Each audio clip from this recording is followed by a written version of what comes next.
పెళ్లి కూతురుని చేస్తున్నాను, అమ్మాయిని ప్రార్థన చేద్దరు గారు రన్నంటే నేను రానన్నా. నేను రానులే, ఎందుకంటే మీటింగ్ ఉందన్నాను. మరి దేవుడు మహాకృప వాళ్ళ రంగును బయటేయడానికి దేవుడు నా మీటింగ్ క్యాన్సిల్ చేసి నువ్వు వెళ్ళు అన్నాడు. విషయం ఏంటంటే నేను వస్తున్నానన్న సమాచారం చెప్పలే వాళ్ళకి. కాదులే, సర్ప్రైజ్ ఇద్దాం అనుకున్నాను. నేను ఏమిద్దాం అనుకున్నాను? సర్ప్రైజ్ ఇద్దాం, నా బిడ్డలకు సర్ప్రైజ్ ఇద్దాం అనుకుని బయలుదేరాను నేను. కానీ అక్కడ నాకే ఒక పెద్ద సర్ప్రైజ్ వచ్చిందని నేను అనుకోలే.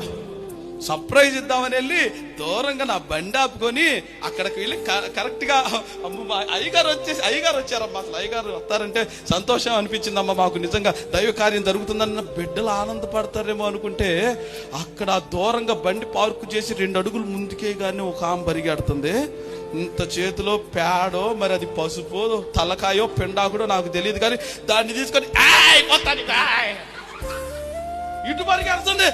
నీకు పోతా మందిరంలోకి వచ్చి ప్రేమించేదను, నిన్నేం చేయాలక్క,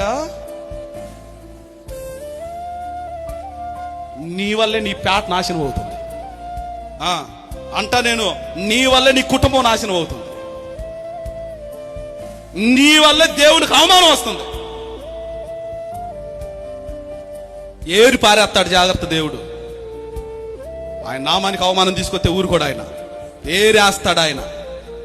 చాటు ఉంది నా చేతిలో అన్నాడు, గొడ్డలు ఉంది నా చేతిలో అన్నాడు ఆయన, వేరు మీద పెట్టుంచానన్నాడు.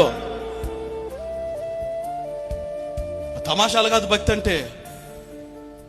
అటు వాళ్ళని పరిగెడతా, ఇటు వేళ్ళని పరిగెడతా. నువ్వు నీ బజార్లో వాళ్ళకి, నీ పేటలో వాళ్ళకి ఏం చెప్తున్నా దేవుడు అంటే?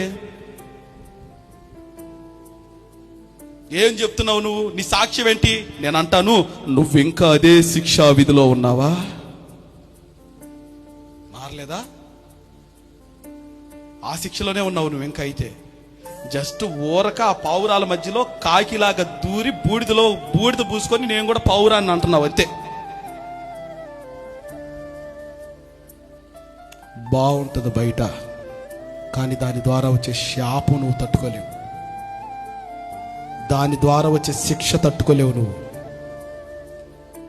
నా పరిశుద్ధతను నేను భంగం చేస్తే ఊరుకునే దేవుడను కానీ నా మహిమను వేరే వారికి ఇవ్వను నేను. రోషం కలిగిన దేవుణ్ణి ఆరాధిస్తున్నామండి మనం. ప్రపంచం అంతా చేతులెత్తి మొక్కుతుందండి ఈరోజు. ప్రతి మోకాలు యేసు నామములో వంగుతుందండి ఈరోజు.